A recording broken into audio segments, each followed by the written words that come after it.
தண்ணீருக்காக பொதுமக்கள் தவித்து வரும் வேளையில் திருப்பூரில் மாநகராட்சியில் குடிநீர் குழாய் உடைப்பு ஏற்பட்டு தண்ணீர் வீணாகி வருகிறது. விவரங்களை செய்தியாளர் சுதீஷிடம் கேட்கலாம். சுதீஷ், திருப்பூர் நகராட்சியின் எந்த பகுதியில் இந்த குடிநீர் வீணாகும் சம்பவம் நடைபெற்று வருகிறது? சரி செய்ய நடவடிக்கைகள் எடுக்கப்பட்டிருக்கா? கணேஷ், அதாவது திருப்பூர் மாநகராட்சி அலுவலகத்திற்கு அருகிலேயே நொய்யல் ஆற்றங்கரை உள்ளது. அந்த நொய்யல் ஆற்றங்கரை பகுதியில் தான் இந்த குழாய் உடைப்பு ஏற்பட்டது. இன்று காலை ஏற்பட்ட இந்த குழாய் உடைப்பை தொடர்ந்து பொதுமக்கள் மாநகராட்சிக்கு தகவல் கொடுத்திருக்கிறார்கள். ஆனால் 1 மணி நேர காலதாமதத்திற்கு பிறகு அங்கு அதிகாரிகள், பணியாளர்கள் வந்து இதை சரி செய்ததாக கூறப்படுகிறது. அதாவது இது குறித்து மாநகராட்சியுடைய செயற்பொறியாளர் அவர்களை நாம் தொடர்பு கொண்டு கேட்டபோது, 2வது கூட்டுக்குடிநீர் திட்டத்தில் கடந்த 30 ஆண்டுகளுக்கும் மேலாக அந்த குழாய்கள் பயன்படுத்தப்பட்டு வருவதால் அவ்வப்போது அதில் பழுது ஏற்பட்டு இதுபோன்று குழாய் உடைப்பு ஏற்படுவதாக தெரிவித்திருக்கிறார். இதனை சரி செய்யும் பணிகள் தற்போது நடைபெற்று வருவதாகவும் தெரிவித்திருக்கிறார். கணேஷ், சுதீஷ், திருப்பூர் மாநகராட்சியை பொறுத்தமட்டில் குடிநீர் விநியோகம் எப்படி இருக்கிறது? தற்பொழுது குழாயில் உடைப்பு ஏற்பட்டிருப்பதால் குடிநீர் விநியோகத்தில் ஏதேனும் தடை ஏற்பட்டிருக்கிறதா?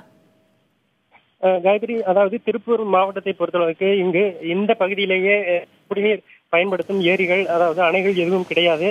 அதனால் அண்டை மாவட்டங்களில் இருந்து குடிநீரை இங்கு எடுத்து வந்து பயன்படுத்தக்கூடிய ஒரு சூழல் தான் இருக்கிறது. அதனால் மொத்தம் 3 கூட்டு குடிநீர் திட்டங்கள் இங்கு செயல்பட்டு வரும் நிலையில் 3வது கூட்டு குடிநீர் திட்டமானது முழுக்க ஒரு வணிக பயன்பாட்டோடு செயல்படுத்தப்பட்ட கூட்டு குடிநீர் திட்டம். அது குடிநீருக்காக அதிக அளவில் பயன்படுத்தப்படுவது கிடையாது.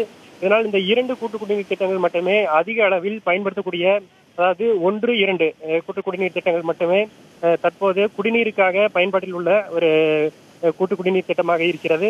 இந்நிலையில் இந்த 2 கூட்டு குடிநீர் திட்டங்களும் அதிக ஆண்டுகள் முன்னதாகவே, கிட்டத்தட்ட 25 ஆண்டுகளுக்கு முன்னதாகவே இந்த பணிகள் மேற்கொள்ளப்பட்டு இந்த குழாய்கள் அமைக்கப்பட்டிருப்பதால் அவ்வப்போது இந்த குழாய்களில் விரிசல் ஏற்பட்டு வால்வு, அதாவது அந்த இணைக்கும் பகுதிகளில் ஒரு குழாய் இன்னொரு குழாயோடு இணைக்கும் பகுதிகளில் வால்வுகளில் விரிசல் ஏற்பட்டு அவை விரிந்து இது போன்று குடிநீர் வீணாகும் ஒரு சூழல் ஏற்பட்டு வருகிறது.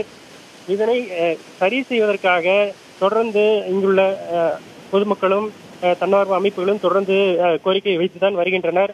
அவ்வப்போது இது போன்ற உடைப்பு ஏற்பட்டு அதிகாரிகளுடைய அலட்சியத்தால் பணியாளர்கள் அங்கு தாமதமாக செல்வதால் 1 மணி நேரம் 2 மணி நேரம் தண்ணீர் வீணாகி பல லட்சம் லிட்டர் தண்ணீர் தொடர்ந்து வீணாகும் ஒரு சூழல் தான் காணப்படுகிறது.